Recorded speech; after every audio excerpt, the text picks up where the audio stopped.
It's a very light calendar today with nothing happening overnight as well. So we're going to take a brief look at Aussie dollar since we had a look at that last week and see where the chart has gone to.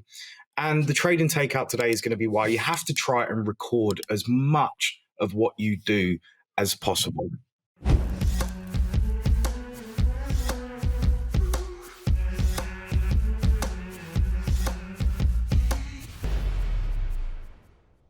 So in front of us, we've got Aussie dollar here. And from the area highlighted last week here, we can see that there has been considerable buying going on. We've seen that the market has rallied right off of that level, collapsed through it, and then just ticked up. And then we've seen the corresponding support found right on the about 66.75 level is where that support was found.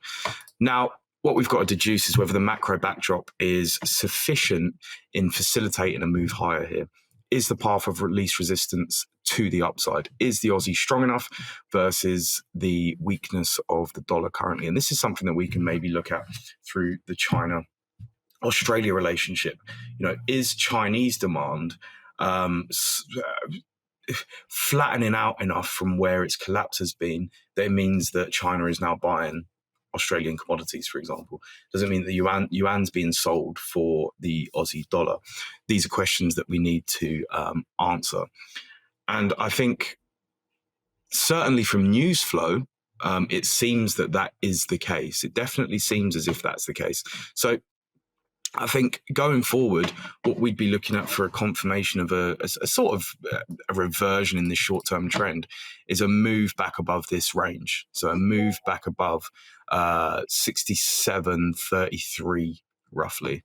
And then what we'd look to do is we'd look to target this sort of double toppy pattern, if you like, up here. So you've got this tweezer tops, and then you've got the previous high up there.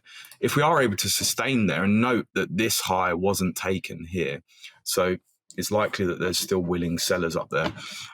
If this high wasn't taken, and that means that, you know, the next target could potentially be up here and higher. But this whole pattern here, this pin bar is really, really key for me from the perspective of looking at the macro side of things, where the path of least resistance does look to the upside in the shorter term for the Aussie. But this sort of buy-in that came in, this really, really strong buying on Friday, says quite a lot. You know, we took these lows and it was the lowest since, you know, let's say mid-December, the lowest price since mid-December. What I'd like to see possibly is a bit of a range forming here, maybe a little confirmation that we don't want lower, and then higher. That's sort of what I'd see. As I said, the news flow is really, really light. There's nothing shocking the market considerably at the moment.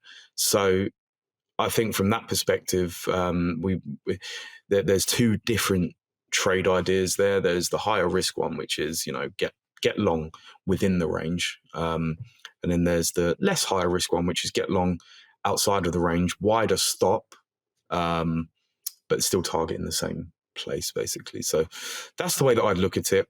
I think barring any real volatility uptick, which is always something that you can't really, you know, make a gamble on unless you're a tail risk fund. Barring any considerable volatility uptick, I would maintain that the upside here on the Aussie is the path of least resistance rather than any further downside.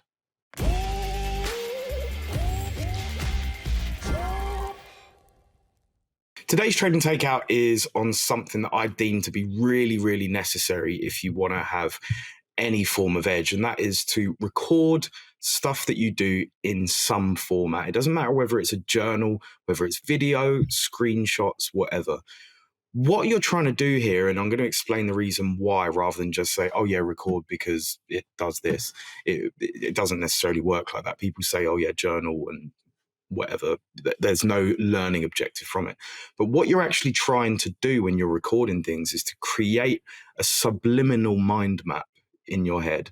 You're trying to create some form of muscle memory in the brain that means that you're able to recall stuff which you wouldn't consciously think about. I always talk about the beach ball effect. So if you've ever played cricket, baseball, any form of sports where there's a bat and a ball, every so often you get a feeling where the ball, the small ball, looks like a beach ball and you can hit it with ease. There's like almost a slow motion feeling to the ball coming towards you, even if it's at like 80, 90 mile an hour. That's the feeling that you can get sometimes from having this subliminal sort of messaging going on in your brain. It's a feeling of, okay, I'm in the zone, but it's purely through muscle memory. And once you recognize that developing your subconscious is something that you can consciously do, that's when you start to get this sort of subconscious recall and you're able to really, really get that feeling more often. And it's important when you do get that feeling to document that as well. Even if it's just a screenshot, or even if it's just writing a tweet saying, oh yeah, this trade feels good. Because then you can go back and revisit, okay, what were the conditions that led to that trade feeling good?